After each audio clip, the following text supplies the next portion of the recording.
Informe Sindipúblicos, as Cortes Internacionais de Direitos Humanos. As Cortes Internacionais de Direitos Humanos, elas fazem parte de um sistema internacional de proteção de direitos humanos. Vamos dizer que elas são um dos órgãos desse sistema, né? Se a gente falar do sistema interamericano, há a Corte e a Comissão Interamericana de Direitos Humanos, né? Nos outros sistemas, como o sistema ONU, Organização Internacional do Trabalho, ela não possui uma corte, ela possui outras instâncias vamos dizer assim, de análise de reclamações ou denúncias, né, com vista a encaminhar recomendações aos estados de como eles solucionarem questões de direitos humanos que foram apresentadas a essas instâncias, né. No caso da Comissão Interamericana de Direitos Humanos, não necessariamente uma denúncia à comissão vai chegar à corte, né. Se o estado que foi objeto da denúncia cumprir as recomendações iniciais dadas, isso não vai ter necessidade de chegar à corte, mas pode chegar à Corte Interamericana de Direitos Humanos e culminar com uma condenação do Estado, né? Em contrapartida, na Organização Internacional do Trabalho, a reclamação encaminhada à organização vai ser analisada por um conselho, que tem a mesma lógica, funciona com a mesma lógica de uma corte, vai proferir um julgamento, uma recomendação para o Estado, né? E ele vai tentar sanar a violação que ele foi acusado, né? Então, esses órgãos, eles vão ver, eles vão analisar situações, se houve respeito ou não a essas convenções e tratados internacionais dos quais o Brasil faz parte, né? Ou seja, o Brasil ratificou certas convenções e tratados internacionais, por exemplo, como a Convenção Americana de Direitos Humanos.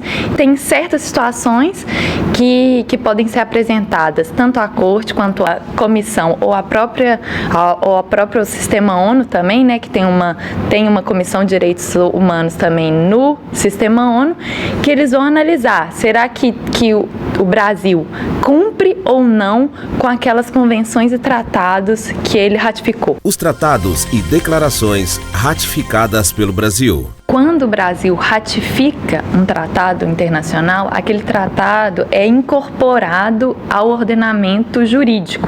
Equivale a uma lei. A gente não pode negar efetividade aos artigos que declaram direitos fundamentais e humanos dessas convenções. Então, o Brasil, ele é obrigado a cumpri-los, não só respeitá-los, como promovê-los.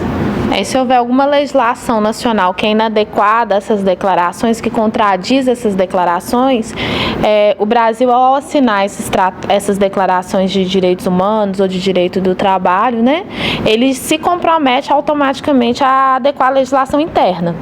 Então, se não houve adequação, tem que haver, né? E se não houver legislação que garanta aquele direito inscrito nas declarações, tratados e convenções, em um caso, por exemplo, de acionamento, o Brasil pode ser condenado, inclusive, a fazer uma legislação, a ter uma lei que promova o respeito àquele direito. Como acionar os organismos internacionais? Qualquer pessoa pode acionar a Comissão Interamericana de Direitos Humanos, mas a Corte Interamericana de Direitos Humanos só pode ser acionada pela comissão ou por um Estado-membro. Então, por exemplo, se eu tenho conhecimento de uma situação, de uma violação de direitos humanos, eu posso peticionar para a Comissão de Direitos Humanos através da internet, preenchendo um formulário eletrônico, e eu posso dar notícia disso para que ela se mobilize e analise aquela situação. Agora, o mesmo não acontece com a Corte Interamericana. São organismos ligados, mas funcionam de maneira diferente.